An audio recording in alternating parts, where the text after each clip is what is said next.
હર હર મહાદેવ, કેમ છો ફેમિલી? મોજમાં તમે પણ મજો છો. ચાલો મિત્રો, સુસા પડી ગઈ છે ને ફર્સ્ટ ઓફ ઓલ બ્લોગની શરૂઆત ગુડ મોર્નિંગથી કરી લઈએ છીએ મિત્રો. આજે છે 3જી તારીખ અને અમે જઈએ છીએ વરઘોડામાં જાનમાં. અને મિત્રો આજે ડબલ ખુશી છે, જો કે મારી જીલુની બર્થડે પણ છે અને આજે મેરેજ પણ છે. તો ફર્સ્ટ ઓફ ઓલ ગુડ મોર્નિંગથી શરૂઆત નથી કરવી, ગુડ મોર્નિંગ ફરીથી કહીશું. પહેલાં અમારી જીલુને હું વિશ કરી લઉં છું. હેપી બર્થડે જીલુ, તું જીવો હજારો સાલ અને તારા જીવનમાં હરેક સપનાઓ પૂરા થાય અને તું ખૂબ આગળ આવું. અને 100 વર્ષની થયું ને ત્યાં લગી તું તારું શરીર નિરોગી રહે એવા તારા પતિના આશીર્વાદ. બોલ બીજું. હેપી બર્થડે ભાભી, થેન્ક યુ. તમારા બધા સપના પૂરા થાય, તમે બહુ જ ખુશ રહો અને તમાર જેવું તમે સ્માઈલ ને તમે સ્માઈલ રાખો. ખરેખર મિત્રો, તો આજે તમારા કયા વર્ષમાં તમે બેસી ગયા છો? 24 વર્ષ પૂરા થઈને 25મું બેસી ગયા છે. મમ્મી વિશ તો કરો. ચલો પણ મને મારું ગિફ્ટ તો આલવા દે મને. કયું ગિફ્ટ આપવાનું છે? ઓહો, સવારમાં. ચલો ચલો ગિફ્ટ આપો તમે. હેડો જા. ભાઈ ચાલે છે ઉપર જઈને બેટા. જે દાદી ગિફ્ટ આપી છે ને મમ્મી નહીં આપે. તો મિત્રો આજે ડબલ ખુશી છે. આજે જીલુ પણ તું તૈયાર? ખરેખર બર્થડે માં જીલુની છે અને ફર્સ્ટ ઓફ ઓલ પહેલા તૈયાર હું થયો છું. એવું જ હોય. ત્યારે તમારી બર્થડે એટલે હું કરી દઈશ. હા, કેમ કે મિત્રો આ જે ખરી ને જે લચકા પેર લીધી મિત્રો, એ લચકા પેર મારી જીલુની જ પસંદની છે. આપ જોઈ શકો છો મેં લગ્ન માટેની તૈયારી હેવી કરી છે. આપ જોઈ શકો. કેવું લાગે? સારું લાગે છે ને? બહુ જ મસ્ત. ઓકે, જોઈ લો મિત્રો, મારી મમ્મીએ મારા જીલુની સાડી ગિફ્ટમાં આપી છે. જોઈ લો. બહુ મસ્ત સાડી છે ને રીતિકા ભાભી? આ પહેર્યો જ નહીં કોઈ દિવસ. બહુ મસ્ત સાડી. કલર પણ કેટલા જોરદાર લાગે. અને આ ટ્રેન્ડિંગ કલર છે. ટ્રેન્ડિંગ કલર છે ને? અત્યારે મોર પીચ કલર. ચોલી બોલી બધું જ આ જ કલરમાં આ જ કલર છે. આ જ કલર. અત્યારે ટ્રેન્ડિંગ કલર છે. જોરદાર. રુચિકા નાચ કલર ગમશે. હા, એ તો તારા મમ્મીની પસંદ છે. પણ એ અમાર જીલુ તો મહેંદી કલર લઈને આવ્યા હતા ને જીલુ? મહેંદી કલર નો પછી એટલે ઉઠાવ મગજ સારો મારશે. હા, પછી ભાઈ એમને આ પસંદ પડી તો પછી મને આજ પર કલર પસંદ. જોરદાર કલર છે પણ. હા, તો સવારમાં મિત્રો ફર્સ્ટ ઓફ ઓલ મારી મમ્મીએ જીલુને ગિફ્ટ આપી દીધી છે. હવે જીલુએ મમ્મીને ગિફ્ટ આપી, મમ્મીએ જીલુને ગિફ્ટ આપી દીધી, સોરી. અને ફાઇનલી હવે ખેતરમાં જવાનો ટાઈમ આવી ગયો છે મિત્રો. અને જો લગી રીતિકા ફટાફટથી તૈયાર થઈ જાય એ પછી હું તમને બતાવીશ કે આ સાડીમાં અમારી જીલુ આજે કેવી લાગશે. એ ફાઇનલી જીલુ મસ્ત રેડી પણ ના થવા દીધી મને તો પહેલા. અલે કશું વાંધો, અમે રેડી જ લાગુ છું. ચાલો. સરસ લાગી. હું તો આ સાડી વખત છે ને પહેરવા લઈ જઈશ. લઈ જજો તમને ના ગમે તો મને સાડી કરતા કલર બહુ જોરદાર લાગે. હે ને? પહેરશે ને તો અલગ જ લાગશે. મસ્ત લાગશે, મસ્ત લાગશે. જ્યારે લાવ રે ત્યારે એમને કહો તમારે તો પહેરવાની લઈ જજો ને તો લઈ જજો. હા, સાચું વાત.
મિત્રો અમારા વરરાજાના પપ્પા તૈયાર થઈ ગયા છે. આપ જોઈ શકો છો.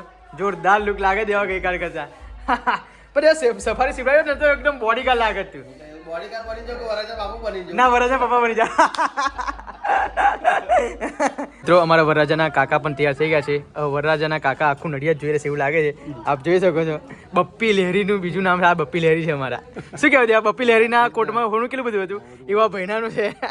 એકદમ જોરદાર. જો જોરદાર બેટીના ઘાટ પણ છે અને માં પણ લગાવ્યું છે. જોરદાર એક નંબર મારા ભાઈ લાગુ છું. ખરેખર આડા દિવસે હું હાર લાગુ છું અને આ વખતે હું ખરાબ લાગુ, તમે લોકો સારો લાગે છો.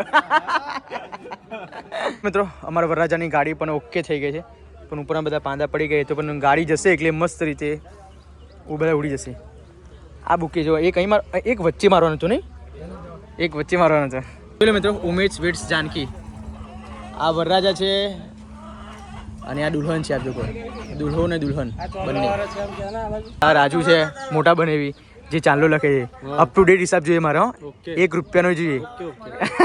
મિત્રો અમારા મોટા ભાભી પણ તૈયાર થઈ ગયા છે, જોઈ લો. સુપર લાગે છે અમારા મોટા ભાભી, જોરદાર. ભાઈ કઈ ગયા આપડા? ભાઈને બોલાવવા પડશે.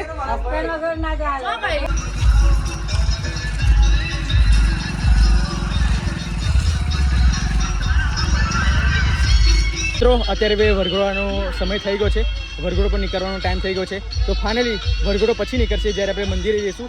મંદિરે જઈને માતાજીના વધામણા આપશે, પછી ચાલો કરવામાં આવશે અને તમામ રીતે પૂરતી રીતિ રિવાજ પ્રમાણે વિધિ કરવામાં આવશે. પછી મંદિરેથી વરઘોડો નીકળશે, એક વરઘોડો ફરીને પછી આપણે જાન લઈને જવાનું છે. તો ફાઇનલી બધા આવે છે, જો હવે આવે અડીસા લઈને આવે. તો ફાઇનલ મિત્રો અમારા વસંતભાઈ પણ છે ફોટોગ્રાફર, જે જોરદાર ફોટોગ્રાફર છે. તમારે પણ જો ફોટોગ્રાફી કરાવી હોય મારા વસંતભાઈ જોડે તો પ્લીઝ કોન્ટેક્ટ કરજો. વસંતભાઈ તમારો નંબર બોલી દો. મારો નંબર 7202833862. ઓકે. તો મિત્રો એકદમ પ્રોફેશનલ ફોટોશૂટ કરશે ભાઈ. બાકી તમે ફોટોશૂટમાં કોઈ પણ જાતની કમી નહીં આવવા દે, એની ગેરંટી આપું છું. કેમ કે મેં પ્રત્યક્ષ મારા પર્સનલ મેં ફોટોશૂટ કરાવ્યું છે, ઘણા બધા મને પણ સારા લાગે છે. અને જો તમે એકવાર ફોટોશૂટ કરાવશો આમની જોડે તો તમને પણ ખ્યાલ આવશે કે ના ફોટોશૂટ જોરદાર કરે છે. શું કહેવું વસંતભાઈ? હા ચોક્કસ. અને મારી ઇન્સ્ટા આઈડી છે ફોટોગ્રાફી લવર 441. ઓકે, ફોલો કરી લેજો મારા ભાઈને. ફોલો કરી લેજો. તો ફાઇનલ મિત્રો મંદિરે પણ આવી ગયા છે. હવે મંદિરે માતાજીનો વધામણા આપવામાં આવશે. તમામ લોકો આવી ગયા છે, આપ જોઈ શકો છો. અને મારો ભાઈ આજે અલગ જ છે. ફાઇનલી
સામે થવાની તૈયારી છે. હવે વરરાજા ઉપર ચડશે ગાડીની અંદર. તો મિત્રો વરરાજા અહીંયા રેડી થઈ ગયા છે. અહીંયા ફોટોશૂટ ચાલુ છે. વરરાજાની મમ્મી પણ રેડી છે, જો લો.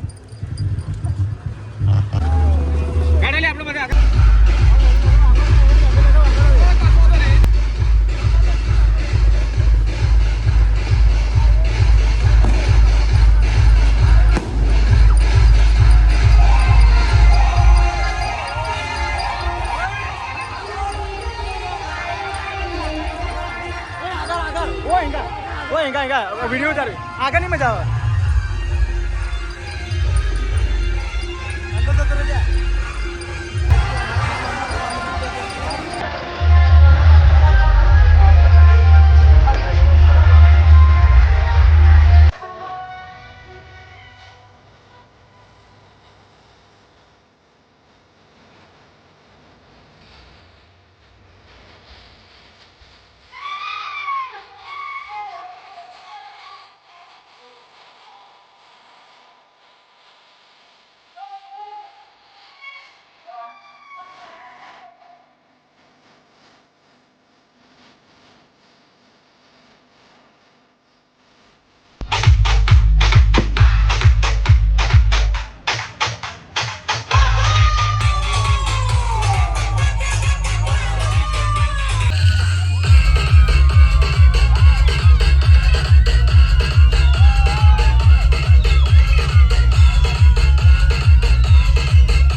લાઈટ ચાલુ કરો છો બાપા યાર ડેન્જર લાઈટ વાળો કશું વાંધો નહીં નવરો પડી કરે